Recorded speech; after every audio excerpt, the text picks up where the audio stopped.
हाँ जी, तो हम आगे बढ़ें और रिस्क मैनेजमेंट स्टार्ट करें इसके पहले मैं आपको सबसे इम्पोर्टेंट एक चीज़ समझाता हूँ। आई वुड से वो इस पूरे चैप्टर का सार है। ठीक है, आप देखोगे आपको समझ में आएगा चैप्टर बड़ा बोरिंग है। कारण क्या है ना, जो चीज़ आज ऑटोमेट हो चुकी है 100% तरीके से विदाउट एनी मैनुअल इंटरवेंशन, वहाँ पर हमें डिटेल में समझाया जा रहा है कि क्या होता है और क्या नहीं होता है। ठीक है, थोड़ा सा ज़रा समझ लेना कि क्या होता था। Just a minute. हाँ जी, तो बिफोर 2019, 2019 के पहले क्या होता था। अगर मान लीजिए आपने लॉन्ग करा है फ्यूचर्स को, ठीक है, आईटीसी के फ्यूचर को लॉन्ग करा है आपने 200 रुपीज़ में, से फॉर एग्जाम्पल। ठीक है, और ये सितंबर का फ्यूचर है। ठीक है, अब 26 सितंबर आ गया, 26 सितंबर आ गया, एक्सपायरी का दिन है। एक्सपायरी के दिन जो फ्यूचर का प्राइस है वो चल रहा है 202 रुपये, से फॉर एग्जाम्पल। ठीक है, और ये जो फ्यूचर है, इस फ्यूचर का जो लॉट साइज है वो लॉट साइज है 1000 का, ऐसा मान लीजिए। तो होता क्या था, 26 सितंबर को 3:30 बजे मार्केट बंद होने के बाद आपने फ्यूचर खरीद के रखा हुआ था ना पहले से, 3:30 बजे ऑटोमेटिकली आपका फ्यूचर स्क्वायर ऑफ हो जाएगा। मान लो 202 रुपए पे स्क्वायर ऑफ हुआ, तो ये क्या बोलेगा, देखो आपने 200 में खरीदा था। ठीक है, 202 अभी इसका प्राइस है, तो कितने रुपए का आपको मुनाफा हुआ, 2 रुपए का मुनाफा हुआ एक शेयर पे। कितने शेयर है आपके पास, 1000 शेयर का एक लॉट है। तो आप एक काम करो, ये है ना 2000 रुपए लो और यहां से तेज चाल में चलते बनो, समझना। फिर क्या हुआ, फिर अक्टूबर 2019 ऑनवर्ड्स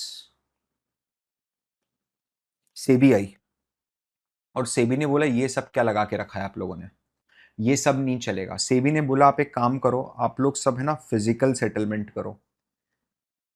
अब जरा समझ लेना 2 मिनट के लिए क्या होता है। ठीक है, फिजिकल सेटलमेंट क्या होता है वो समझना 2 मिनट के लिए। मान लीजिए, मान लीजिए या तो आपने फ्यूचर को लॉन्ग करा है, या फिर आपने कॉल ऑप्शन को बाय करा है, या फिर आपने in the money put option को सेल किया है। ये तीनों ही केस में आपको फिजिकल डिलीवरी लेनी पड़ेगी ऑफ शेयर्स। शेयर्स की फिजिकल डिलीवरी आपको लेनी पड़ेगी। समझना जरा होता क्या है, 1 मिनट के लिए मैं आसानी से समझाता हूं आपको, बाकी सब समझ में आ जाएगा।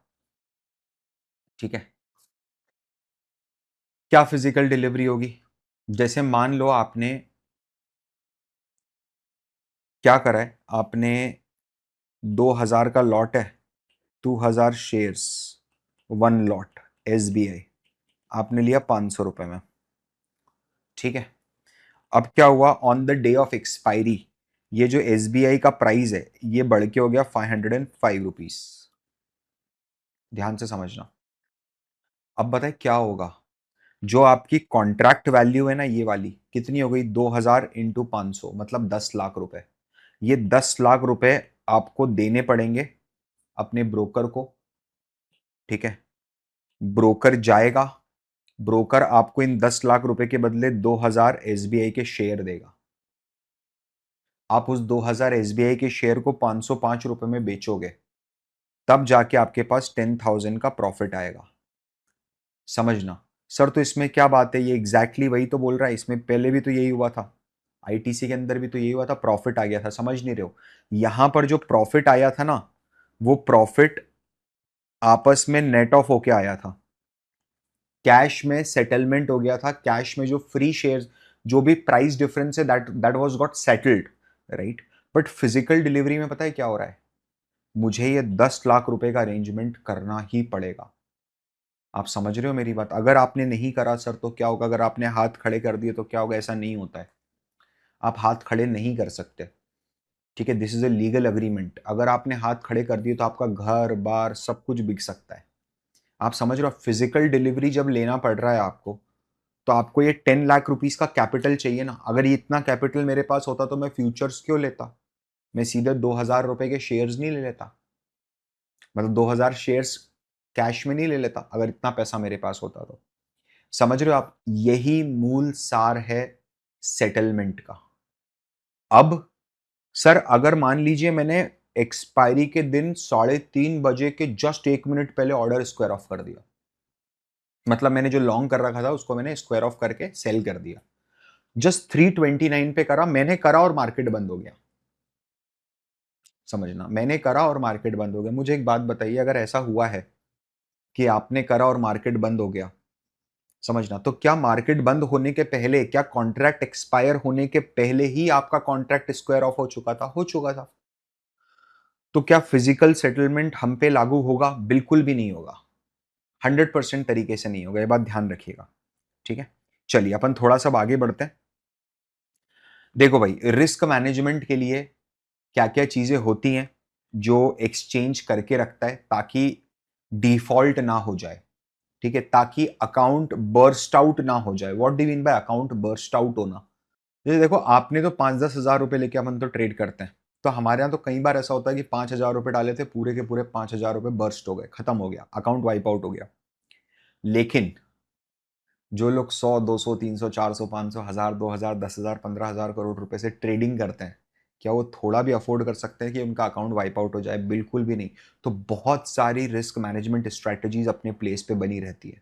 हम देखते हैं कि सेटलमेंट और एक्सचेंज और सेटलमेंट कॉर्पोरेशन क्या क्या चीजों से इंश्योर करता है कि रिस्क मैनेज्ड रहे। सबसे पहले कैपिटल एडिक्वेसी, वो चाहता है कि जो भी उसके क्लियरिंग मेंबर्स हो, सेटलमेंट मेंबर हो, उन सब के पास एक एडिक्वेट फाइनेंशियल बैकिंग हो। ऐसा नहीं हो कि आप खुद ही फकीर हो और आप यहाँ के लोगों के करोड़ों रुपए क्लियर करा रहे हो। We don't want that. ठीक है। दूसरा, इनिशियल मार्जिन जो होता है, अपफ्रंट मार्जिन। अपफ्रंट मार्जिन मतलब अगर मुझे आज आईटीसी का फ्यूचर खरीदना है तो मुझे 10 लाख रुपए नहीं चाहिए, लेकिन मेरे को 1,25,000 रुपए तो चाहिए। तो ये जो 1,25,000 रुपए रहते हैं ना, ये कैसे कैलकुलेट होते हैं? वार से कैलकुलेट होते हैं, अपन इसको अभी डिटेल में समझेंगे। फिर दूसरा क्या होता है? M to M settlement, mark to market settlement, MTM settlement. ठीक है, थोड़ा सा जरा ध्यान दीजिए, एमटीएम सेटलमेंट में क्या चीज होती है। आपको ऐसा नहीं लगता है कि ये एमटीएम सेटलमेंट हमने पढ़ा हुआ है पहले? डेली का डेली जो प्रॉफिट है वो लॉक हो जाएगा, आप निकाल नहीं सकते उसको। ठीक है। रियल टाइम मॉनिटरिंग मतलब ऑनलाइन सिस्टम है, अब प्राइस जो चल रहे हैं वो बिल्कुल टिक बाय टिक चल रहे हैं। ठीक है। ट्रेडिंग टर्मिनल मॉनिटर करते हैं मेंबर्स की पोजीशन को। मेंबर्स की पोजीशन मतलब जीरोधा की ओवरऑल पोजीशन। समझ नहीं रहे हो? यहां पर इंडिविजुअल के लिए थोड़ा ना बात हो रही है। Zerodha as a big account burst नहीं हो जाना चाहिए ना। अगर वो बर्स्ट हो गया, इतना बड़ा ब्रोकर, कि वो बैंकरप्ट हो गया, तो it will create a catastrophic effect, पूरा मार्केट हिल जाएगा सदमे में जीरोधा के साथ अगर ऐसा हो गया तो इसमें से है ना एक मोस्ट क्रिटिकल चीज है जो हम आगे पढ़ने वाले हैं, that is called as SPAN, standard portfolio analytics of risk. इसको स्पैन बोला जाता है, standard analytics portfolio of risk. अपन पढ़ते हैं अभी क्या होता है ये, थोड़ा सा जरा देखना। अब क्या हुआ ब्रो, जब वर्ल्ड में पहली बार ट्रेडिंग होना शुरू हुई, फर्स्ट टाइम जब भी वर्ल्ड में ट्रेडिंग हुई इन अ वेरी फॉर्मल मैनर, तो वो कहां पर हुई? वो हुई शिकागो में। शिकागो का जो मर्केंटाइल एक्सचेंज था, ये आपको बार बार मिलेगा, ये वर्ल्ड का पहला कमोडिटी एक्सचेंज है। आप यहां भी देखोगे, यहां भी इसका नाम दिखा हुआ है। तो क्या हुआ, बहुत सारी ऐसी चीजें थी जो शिकागो मर्केंटाइल एक्सचेंज ने बहुत इनिशियल लेवल पे ही सॉल्व कर दी, समझना, और दूसरे लोगों ने, दूसरे एक्सचेंजेस ने उसको एज इट इज अपना लिया, इतना ही करा, समझना। उसमें से एक सबसे बड़ा चैलेंज था, वो चैलेंज ये था कि जब भी कोई फ्यूचर या ऑप्शन में ट्रेड करने आता है तो उससे मुझे इनिशियल मार्जिन क्या मांगना चाहिए। तो इसके लिए इन लोगों ने एक टेक्निक डिवाइस करी जिसको बोला जाता है span, standard portfolio analytics of risk. ये करता क्या है पता है? ये तीन तीन स्टेप्स में काम करता है। नंबर वन, आपको सिर्फ इंट्रोडक्शन है, आपको ये समझना नहीं है कि स्पैन का कैलकुलेशन कैसे होता है। That is not in your syllabus, that is not even in the syllabus of CFA और सीएमटी। क्यों नहीं है सीएमटी और सीएफए के सिलेबस में? सिंपल सी बात है, इसलिए नहीं है क्योंकि सब कुछ ऑटोमेटिक है। लेकिन आप समझो तो सही कि क्या तीन स्टेप लेके कैलकुलेट करता है। नंबर वन, वो पहले पूरे पोर्टफोलियो की एक रिस्क को आइडेंटिफाई करता है। इसको बोला जाता है वैल्यू एट रिस्क। समझना जरा, what do you mean by value at risk? Value at risk एक स्टैटिस्टिकल कॉन्सेप्ट होता है जिसमें आप हिस्टोरिकल रिटर्न्स का एनालिसिस करके ये आइडेंटिफाई करते हो कि कितने परसेंट चांस है, कितना परसेंट चांस है, ठीक है, क्या प्रोबेबिलिटी है कि मेरा कल इतना पैसा लूज हो जाएगा। लाइक फॉर एग्जाम्पल अगर मैं बोलता हूं, ठीक है, अगर मैं बोलता हूं कि मेरा कल का, ठीक है, टुमारो का 95% का जो वार है वो 20 लाख रुपए है। तो इसका मतलब पता है क्या है?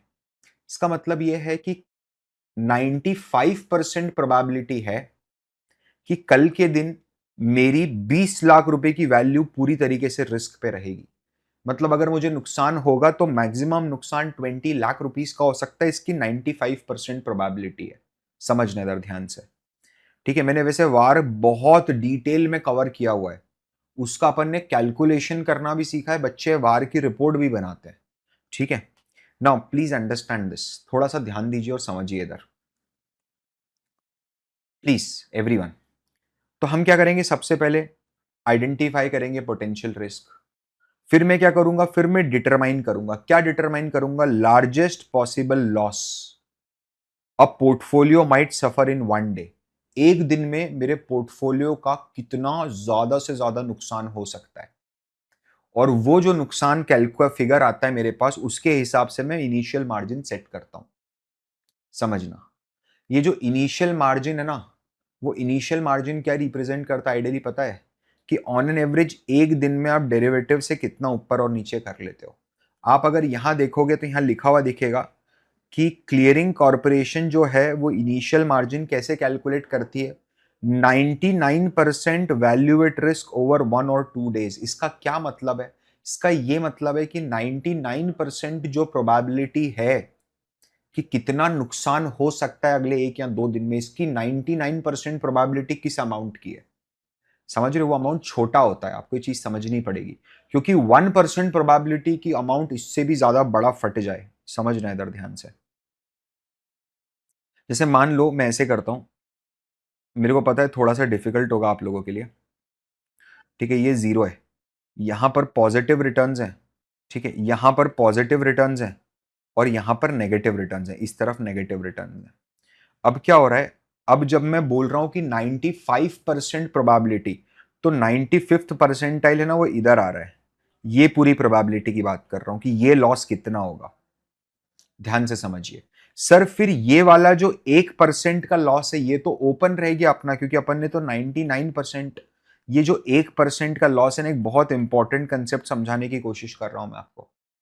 ये 1% का जो लॉस है ना, समझना इधर, इसको बोला जाता है टेल रिस्क।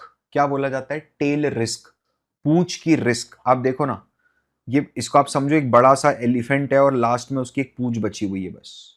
तो what is the tail risk? Tail risk is the probability of having loss अगर कोई मटीरियल ब्लैक स्वान इवेंट हो जाए, तो कोई बड़ा ब्लैक स्वान इवेंट हो जाए तो।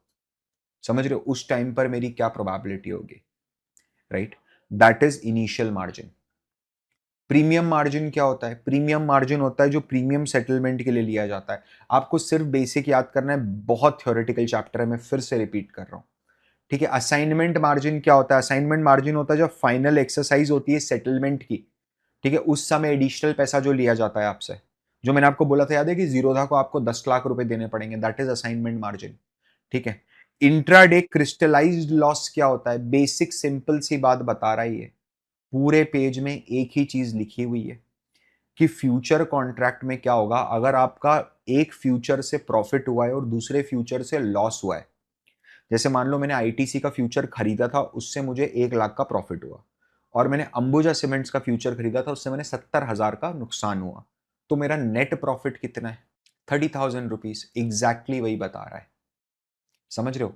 यहां पर क्या बोलता है, जितना भी क्लाइंट लेवल पे लॉस होता है एक ट्रेडिंग मेंबर को, क्लाइंट लेवल पे ट्रेडिंग मेंबर को, ठीक है, हम उसको सबको सम अप कर देते हैं।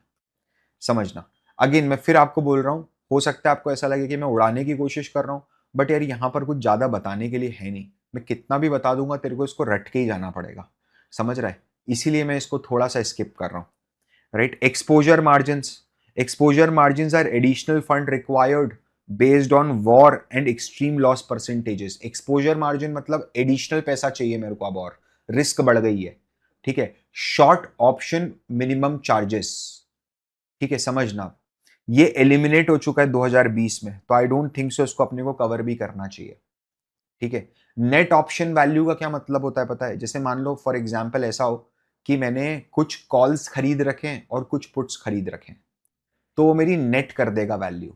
आप मेरी बात समझ रहे हो? छोटी सी चीज है, it's not something which is of huge importance. Client margin reporting का क्या मतलब होता है, समझना इधर। आपको, अगर आप लोग डेली बेसिस पे ट्रेडिंग करते हो तो आपको ये पता होगा कि रोज के बेसिस पे आपका मार्जिन रिपोर्ट होता है, ठीक है? और आपको एक्सचेंज की तरफ से या एनएसडीएल की तरफ से एक मैसेज आता है कि आज के दिन इतना मार्जिन आपके ब्रोकर ने हमको रिपोर्ट करा है कि आपके पास इतना पैसा पड़ा हुआ है, राइट? ये सब स्टार्ट करा गया है रिपोर्टिंग वगैरह टू अवॉइड, और rather to avoid the frauds done by brokers, जो ब्रोकर फ्रॉड करते हैं उनसे बचने के लिए, ठीक है?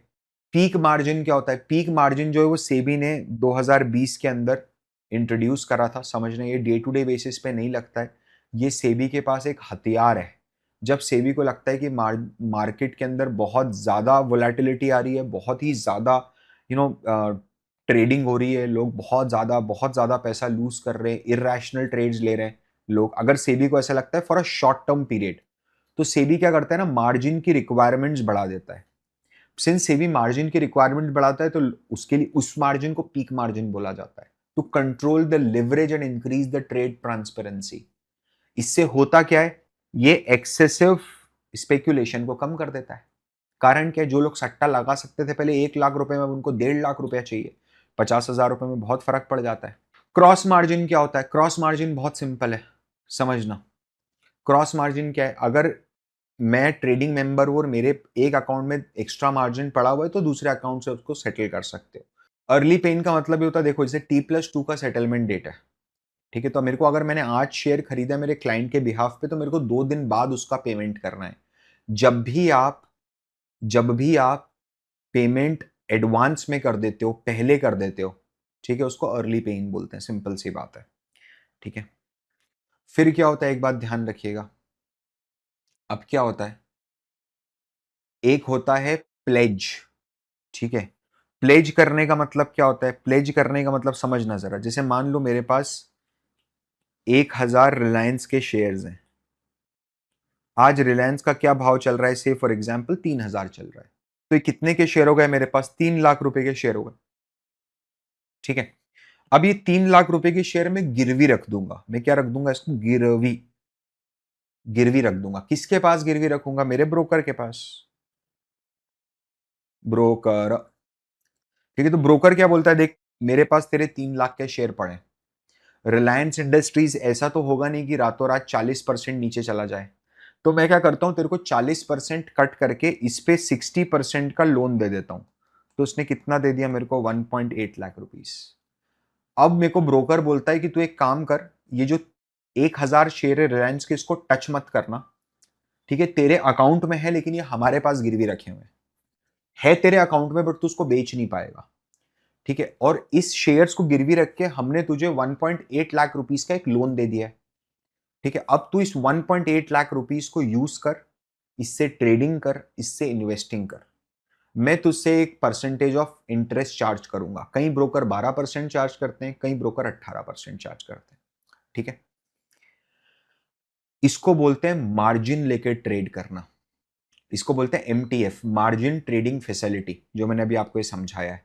ये आपको जीरोधा जैसे अकाउंट पे मिलेगा, बट ये जो 1.8 लाख रुपीस है, इसमें जीरोधा के थ्रू आप सिर्फ फ्यूचर्स एंड ऑप्शंस कर सकते हो, ठीक है? अगर आपको डिलीवरी लेनी है, इक्विटी शेयर्स खरीदना है, कोई ऐसा स्टॉक में इन्वेस्ट करना है जो जिसका फ्यूचर्स ही अवेलेबल नहीं है इस 1.8 लाख के लोन अमाउंट से, प्लेज्ड अमाउंट से, तो फिर आपको जीरोधा की जगह किसी फुल ब्रोकर के पास जाना पड़ेगा और वो लोग आपको ये फैसिलिटी दे देंगे, ठीक है?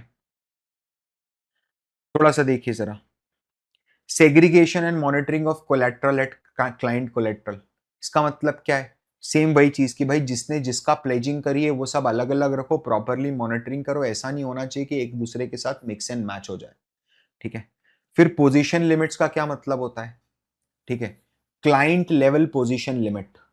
क्लाइंट लेवल पोजीशन लिमिट का मतलब ये होता है कि कोई भी एक इंडिविजुअल सिक्योरिटी है, ठीक है, कोई भी एक इंडिविजुअल सिक्योरिटी है और उसका जो फ्री फ्लोट है, फ्री फ्लोट का क्या मतलब है? ऐसे शेयर जो मार्केट में बिकने को तैयार है, आप उसका उतने शेयर्स के 1% से ज्यादा का कॉन्ट्रैक्ट नहीं कर सकते। नहीं समझ में आया क्या बोल रहा हूं? कोई प्रॉब्लम नहीं है। जैसे मान लो ऐसा, मैं क्या बोलना चाह रहा हूं, 2 मिनट समझना।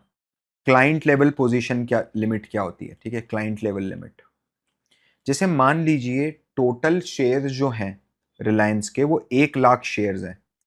टोटल रिलायंस के पास 1 लाख शेयर्स हैं रिलायंस कंपनी के। इसमें से 55% शेयर तो अंबानी जी के पास है ना, ऐसा मान लेते हैं। और मान लो 10% शेयर जो है वो एफआईआई और डीआईआई के पास है। ठीक है, तो बाकी का 35% शेयर किसके पास हो गया? पब्लिक के पास है। सिंपल सी बात है। तो ये जो 35% है ना, इसको बोला जाएगा फ्लोट। समझना इधर, 35% शेयर मतलब कितना हो गया? 1 लाख का 35%, 35,000 शेयर। तो 35,000 शेयर जो है वो फ्रीली ट्रेडिंग के लिए अवेलेबल है मार्केट में। अगर आप इसका फ्यूचर खरीदते हो, ठीक है, तो आप इंडिविजुअल अगर हो, you are not a corporate client, आप इंडिविजुअल क्लाइंट हो, तो आपकी जो फ्यूचर में टोटल नंबर ऑफ शेयर्स की जो पोजीशन आएगी, that should not exceed 5% of this amount. 5% of this amount यानी 1750। आप उससे ज्यादा एक्सीड नहीं कर सकते। समझना मेरी बात, ये आप पे लिमिट लगाता है एक्सचेंज। दूसरा लिमिट क्या लगेगा सर? बहुत सिंपल है। मान लो सितंबर की एक्सपायरी है, सितंबर की एक्सपायरी के लिए 50,000 शेयर्स के कॉन्ट्रैक्ट अभी ओपन है। आरआईएल के ओपन इंटरेस्ट है, ओआई है, ओपन इंटरेस्ट 50,000 शेयर्स का ओपन इंटरेस्ट खड़ा है। ठीक है, आप इसके 5% से ज्यादा होल्ड नहीं कर सकते। एक मिनट रुकना, 5 ही है ना, सॉरी, ये मार्केट कैप में 1% से ज्यादा होल्ड नहीं कर सकते। मेरी मिस्टेक हो गई। देखो यही होता है जब लॉ आता है और रटने की बात आती है, तो मतलब you can not invest more than 350 shares, और यहां पर 5% से ज्यादा, ओपन इंटरेस्ट का 5% से ज्यादा, मतलब आप 250 शेयर से ज्यादा का एक्सपोजर नहीं ले सकते। ये आप पे लिमिट लगाता है एक्सचेंज। ठीक है, फिर ट्रेडिंग मेंबर वाइज लिमिट क्या होती है? ये लिमिट किस पे लगी? ये लिमिट जीरोधा पे लगी हुई है कि जीरोधा, समझना, सब कुछ मिला के अगर मैं फ्यूचर्स और ऑप्शंस की बात करूं, तो या तो 500 करोड़ या 15% of total open market interest, इन दोनों में जो भी ज्यादा फिगर है, उससे ज्यादा जीरोधा अकेले पोजीशन होल्ड नहीं कर सकता through their members, through their clients. मतलब जीरोधा के सारे क्लाइंट मिलके भी ये पोजीशन को क्रॉस नहीं कर सकते। 2 लिमिट लगी है। सर ये लिमिटेशंस क्यों लगाते हैं? ताकि मार्केट मैनिपुलेट ना हो पाए। आप समझ रहे हो, मार्केट में एक मैनिपुलेशन चलता है, उस मैनिपुलेशन को रोकने के लिए ये लिमिटेशंस लगाए जाते हैं। Right. Market wide position limit क्या होती है? मार्केट वाइड पोजीशन लिमिट का ये मतलब होता है कि कंपनी का 20% से ज्यादा फ्री फ्लोट अगर है, उससे बड़ा एक्सपोजर तो मैं दूंगा ही नहीं। उसके बाद डेरिवेटिव ट्रेड होना ही बंद हो जाएगा। समझ रहे हो आप? और जब तक नई पोजीशन नहीं बनेगी, जब तक ये वापस 20% ऑफ द फ्री फ्लोट नहीं आ जाता। जैसे ही मैंने 20% ऑफ द फ्री फ्लोट से ज्यादा में पोजीशन ले ली, ओवरऑल पूरे मार्केट ने एक साथ मिलके, सारे मेंबर सारे जीरोधा, ठीक है, तो एक्सचेंज ही उस डेरिवेटिव को बंद कर देगा ट्रेडिंग के लिए। जैसे अगर आप अभी लाइव एग्जांपल में देखोगे तो मैं आपको बताता हूं। There is this company called as ABFRL, Aditya Birla Fashion Retail Limited. There is this company called as VI, ठीक है, वोडाफोन आइडिया। आप देखोगे, आप इनके शेयर्स ले सकते हो, ठीक है, बट आप इनके फ्यूचर्स में नहीं ले सकते। उसमें जैसे आप फ्यूचर परचेस करने जाओगे, उसमें एक आपको ऑप्शन दिखा हुआ आ जाएगा that the new contracts are not allowed, however you can exit the existing contracts. समझना। सर वायलेशन ऑफ पेनल्टी क्या है? बिल्कुल सिंपल है भाई, समझना, कोई इसमें ज्यादा नहीं, आप खुद पढ़ेंगे तो मेरे हिसाब से ज्यादा बेहतर रहेगा। इसमें इट इज़ नॉट समथिंग जो बहुत ज़्यादा हो, ये पूरा थ्योरेटिकल है, ठीक है। इसके बाद का अगला चैप्टर अपन उठाएंगे। आई होप आप लोगों को चीज़ें समझ में आ रही होगी। देखो यार, पूरा थ्योरी है, मैं कुछ हेल्प नहीं कर सकता इसके अंदर, मतलब आप पढ़ोगे, पढ़ के ही आपको समझना पड़ेगा। मैं बता भी दूंगा एक बार, दो बार, तीन बार, बहुत बोर चैप्टर है, ठीक है। इसलिए मैंने थोड़ा इसमें लेवरेज ले लिया। तो usually I give my 120% for you guys, right. तो अपन मिलते हैं अगले सेशन में अगले चैप्टर के साथ। तब तक के लिए this is Parth Verma signing off. Bye bye.